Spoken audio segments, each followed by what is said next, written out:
कोई बात जो है जरूरी है उस बात को आप यहाँ पे रख नहीं सकते। आप बताओ कोई जरूरी है तो। हाँ, जरूरी भी सुन लो फिर। ये जरूरी बातें बता रहा हूँ मैं आपको, ये कोई गलत थोड़ा ही बता रहा हूँ, ये आपके अपनी आंकड़े हैं। मैं उन आंकड़ों, आपने बाकियों को 8-8 मिनट दिए हैं, मेरी तो 5 मिनट की, उससे पहले घंटी बजानी शुरू कर दी। नहीं, वो पहले जो पार्टी के थे ना तो मैं बिना पार्टी का हूँ उनका नहीं, आप पार्टी के हो, आप पार्टी के हो, पार्टी क्यों नहीं हो? अगर उनकी पार्टी को 8 मिनट है तो मुझे नहीं होंगे? नहीं नहीं, वो बाकी लोगों खाम की बात करते हो, पार्टी की बात है। जहां तक कानून व्यवस्था का सवाल है, कानून व्यवस्था का तो दिवालिया पूरी तरह से पिटा हुआ है। जिस तरह से एक एक्स-एमएलए लेकर हमारी पार्टी के प्रधान का मर्डर हुआ, अभी उस पर एक चर्चा हो रही थी, लॉरेंस बिश्नोई गैंग का नाम लिया जा रहा था और एक सदस्य जो है भाजपा का इस बात पे ऑब्जेक्शन कर रहा था कि बिश्नोई का नाम ना लिया जाए, और दूसरी तरफ से भी इस तरह की बात कही जा रही थी। ये कोई गैंग का काम नहीं है, ना लॉरेंस का गैंग का काम है, ना किसी और दूसरी किसी गैंग का काम है। ये गैंग केवल और केवल भारतीय जनता पार्टी की है। जो सदस्य जिसकी मौत हुई है, हमारे सदन का सदस्य रहे, सम्मानित सदस्य रहे, और उसने बाकायदा तौर पे एसपी को लिख करके दिया 4 लोगों का नाम कि मुझे इन 4 लोगों से मेरी जान को खतरा है और मुझे सुरक्षा मुहैया कराई जाए। उसको सुरक्षा देने की बजाय उन 4 लोगों के नाम जब एफआईआर में लिखाए गए तो मुझे मुख्यमंत्री की तरफ से कहा गया, मैंने कहा इनको अरेस्ट करो, तो मुख्यमंत्री कहने लगे कि ये तो हमारी पार्टी के लोग हैं। तो क्या भारतीय जनता पार्टी के लोगों को इस बात की छूट है कि वो जिसको मर्जी सुपारी देकर के मरवाने का काम कर दे?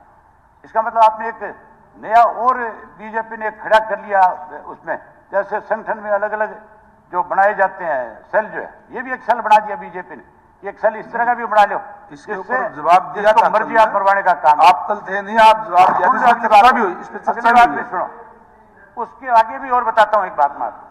मुझे खुद को थ्रेट दी गई और मैंने जो है मेरे पीए ने जाकर के जींद के पुलिस स्टेशन के अंदर एफआईआर लॉन्च कराई थी। एफआईआर लॉन्च होने के बाद मुझे 2 दिन तक सिक्योरिटी बढ़ाई गई और 2 दिन के बाद मेरी सिक्योरिटी विड्रा कर ली गई।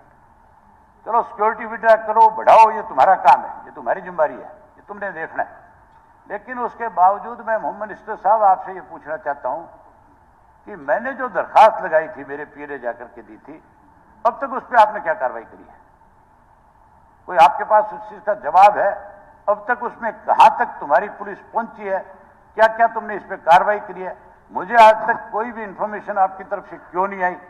कम से कम आपका डिपार्टमेंट है और एक मैं आपके इसका सदस्य हूं, और मैंने जब लिख करके दिया है तो फिर उसका जवाब आपकी तरफ से आना चाहिए कि नहीं आना चाहिए? क्या ये भी बारी बारी आपसे हमें पूछना पड़ेगा कि किस किस व्यक्ति को थ्रेट दी गई, बाकी जिन सदस्यों को थ्रेट दी गई थी उनके बारे में क्या क्या जानकारियां हैं आपने उपलब्ध कराई कि नहीं कराई?